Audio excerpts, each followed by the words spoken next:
eu sou a Cláudia e no tema do vídeo de hoje é como fazer um bom ditado.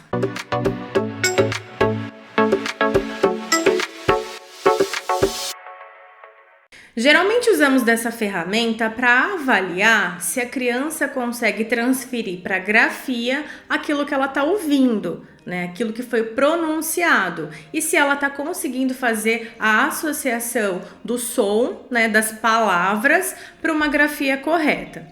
Aí a gente para pensar, é uma boa ferramenta? Sim, é uma excelente ferramenta, mas ela precisa ser usada da forma correta. E por que eu digo isso? Porque no início é muito importante para a criança, durante um ditado, você entregar para elas as ferramentas corretas, para que ela consiga desenvolver a grafia, a ortografia mais à frente de uma forma correta. Por exemplo, quando você vai fazer o ditado e aí você pronuncia a palavra vale. Dicas: fale pausadamente.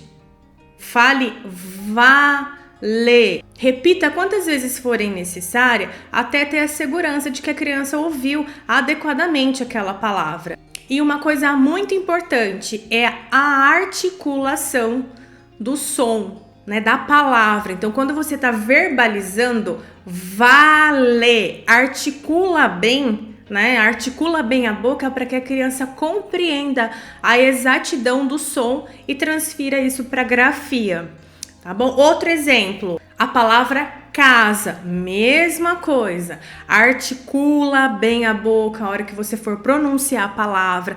Nesse caso, por exemplo, casa, fala para ela, o S tem o som do Z, mas na grafia ele é escrito com a letrinha S. Então, casa. E você vai aí ensinando a criança, inclusive até a variação de som, né? Que existem algumas palavras que ela tem o som de uma letra, mas ela é escrita na sua grafia com outra letra, como é nesse caso, por exemplo, na palavra casa.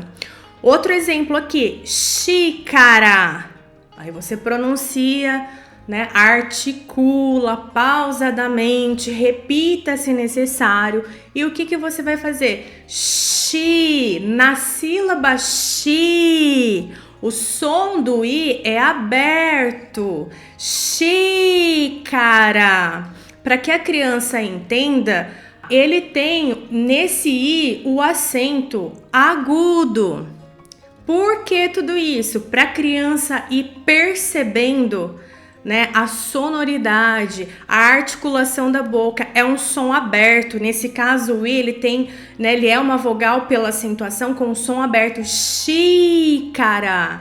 Então, quando você vai proporcionando para a criança todas essas ferramentas na hora do ditado, a chance dela ir treinando, dela entender a escrita correta de cada palavra é muito maior. Se tiver um acento circunflexo, a mesma coisa. Se tiver o tio, a mesma coisa.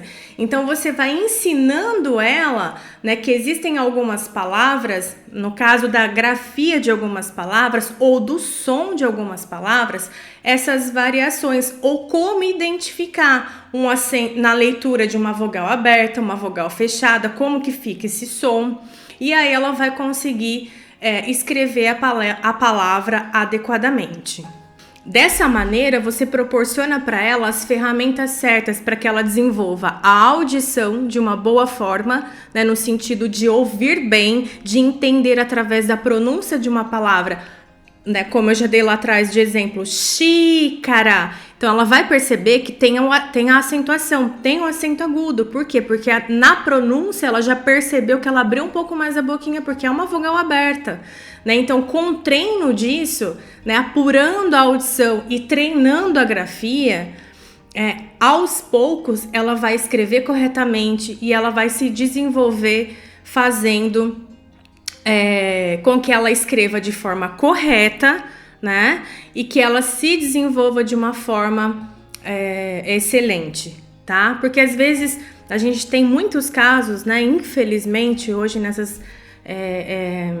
esses métodos novos, e isso não é uma crítica, mas é uma informação que é importante para que a gente considere aqui de que você não traga para a criança uma correção, né? De que se ela escreveu, por exemplo, eu vou usar até o caso que eu citei aqui, né, da palavra casa. De repente a criança vai escrever com Z, né?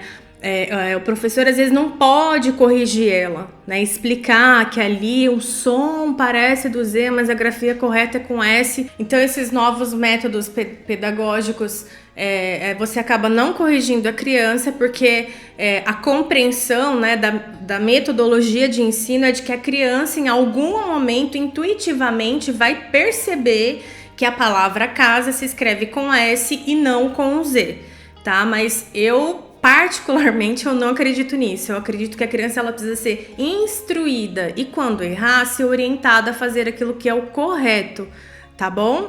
Então é isso. Eu espero ter ajudado com essas informações. Se vocês gostaram desse vídeo, curta, compartilha com os amigos, se inscreva no canal e deixa aqui nos comentários se você tem gostado das informações, tá bom? Um beijo e até mais. Tchau, tchau!